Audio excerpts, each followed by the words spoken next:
Okay, we've got the 2024 Wr450.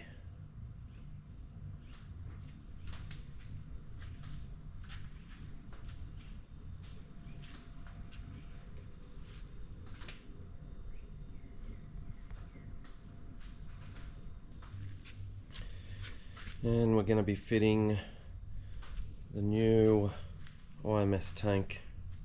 I think it's about 11 litres. Here's the kit here. I think it's exactly the same kit and same way that you'd install on a Wr450. The only difference is this bracket there. Okay, just in case anyone's curious, we're just going to weigh it. I'll weigh the standard tank when it comes out.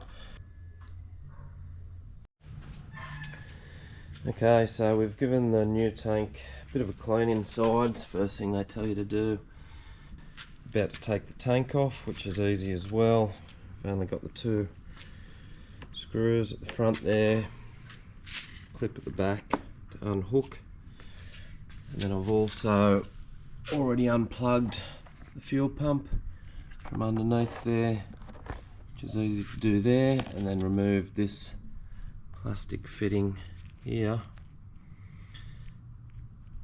just with a little flathead screwdriver. It pops off just to make it a bit easier to take the fuel line off once we get the tank out. Okay, so we've removed the fuel tank there, just tucked the fuel line up under there to stop any fuel dripping out while we take the tank. Emptied the fuel out of it. There's a little size comparison there of the two tanks. Pretty simple unplugging. Once we've got that black fitting that we took off underneath, it goes on the end there. This piece just slides out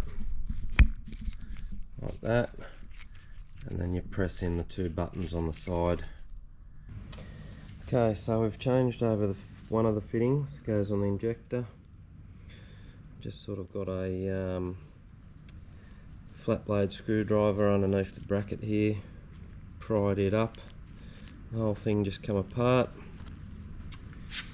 I took a photo of the old setup just because they're 90-degree fittings, so I knew which way it went back on, and then I've just marked that hose there as well, just so I know where the back of the 90-degree fitting lined up with. If I put okay, so we've removed the battery box. It was a bit fiddly, to be honest, and then the first thing we've noticed is this bracket that we're taking off the box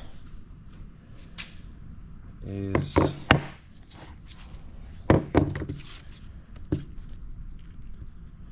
different. Okay, we've straightened this bracket out that we said was bent before. Just straighten it out by hand. It leaves a little crease, and then you sort of got to tap it out with the hammer on a bit of concrete to try and get it reasonably flat. And then it looks like, even though it's a different shape, it looks like it will mount up the same. The hole will end up in the same spot. Now there's a thick side and a thin side, so it can only go on one way. Okay, so the other thing we've done to match up with the manual, which hopefully works out right in the end, is this rubber piece on the end there. We had to take off the unit, turn it 180 degrees, put it back on, so this bracket would go on like that. Okay, we've fitted the fuel pump. A couple of brackets supplied there. There's two brackets that bolt together there. Then you use the original fuel pump bolts here and here to bolt that bracket on. And then these three are included in the kit. They're a bit shorter than the original one, so they don't bottom out. We've fitted the tank in. I've taken the battery out. It's going to be a bit easier. I've just got everything hanging out the side there at the moment, so we can fit the tank in. It's a pretty tight fit, but it goes in alright. You've just got to make sure the fuel line is routed up over the side here. There's a little section for it, otherwise it doesn't fit in properly. So that's to get these brackets here.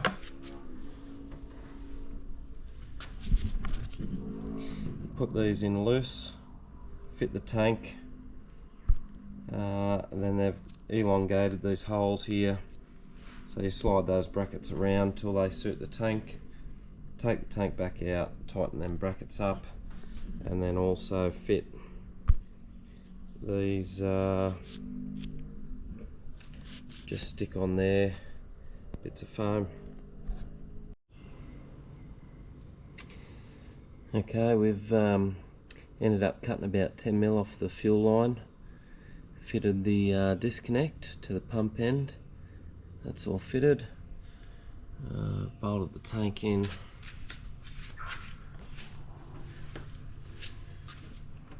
I've just tried a couple of different ways fitting this battery holder. I'm not sure whether that'll be, that's how they've got it in the picture. So it's sort of folded over like that. The bracket there. Anyway, have another look at that later. And then fitted this bracket under this tank there to hold the tank in place, and fitted that bracket there. So now we've just got to tidy up a bit of wiring, plug the fuel pump in, and see how it looks then.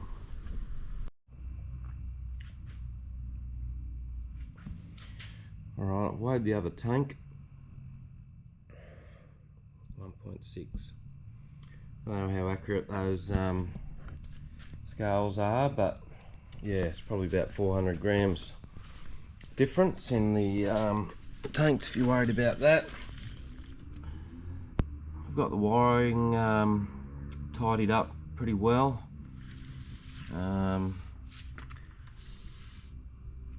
Now's probably a good time to put the seat on,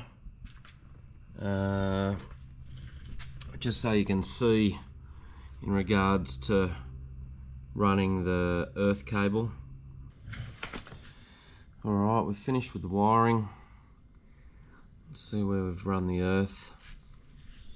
Lead there, moved it to the new location. It was up here.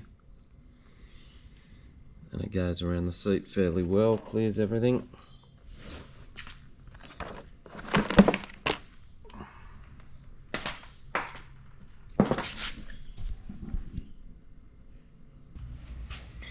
We've also transferred this off the old tank too, for the seat to hook into.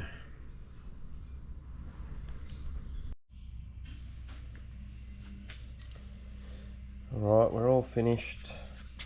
Just got to put the plastics back on. I've ended up with these two bolts left. They would have been 2 hexes, but I used, or sorry, 2 button heads, but I used one of the button heads for this bracket up here, because it fit in behind the plastic a bit better. Yeah, I'm assuming the 2 missing ones are for these 2 holes in the tank there, or the 2 leftover ones, which it doesn't really say anything about what goes there. If I had to guess, it looks like in this picture here, figure 1B, you can just see a bracket fixed there, and it looks like this bracket here. So maybe They originally planned on mounting the CDI unit on the side of the tank there instead of under the pump, and that hasn't worked out. But anyway, I'll look into that a bit further.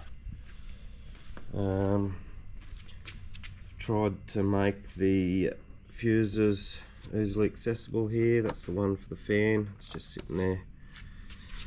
It's the one for the fuel pump there, it's easy to get to. I think that's about it. We've started it up.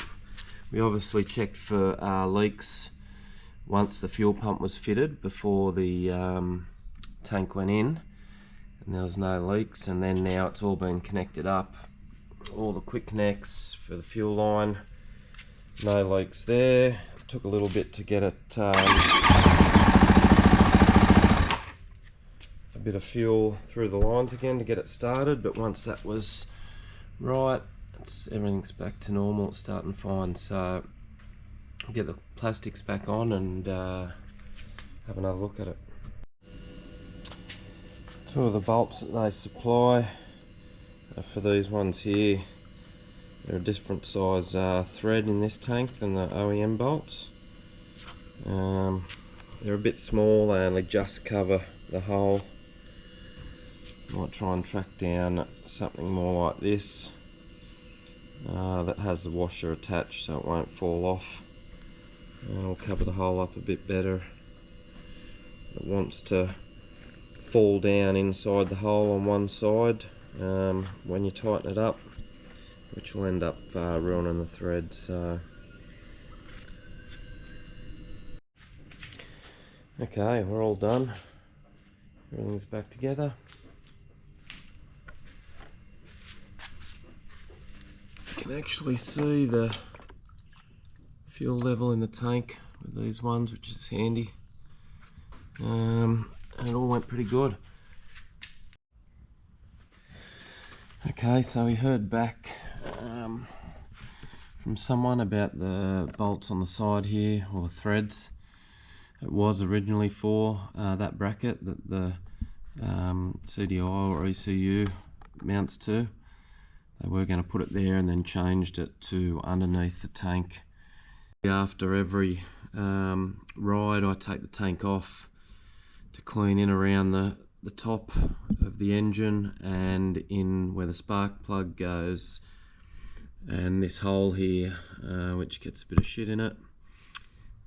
So obviously, yeah, it's going to be a bit harder to get the tank off now, but that's okay. And probably took me a couple of hours to fit. That was with a bit of messing around and checking things and video and whatnot. So yeah, I'm sure you could do it a bit quicker than that.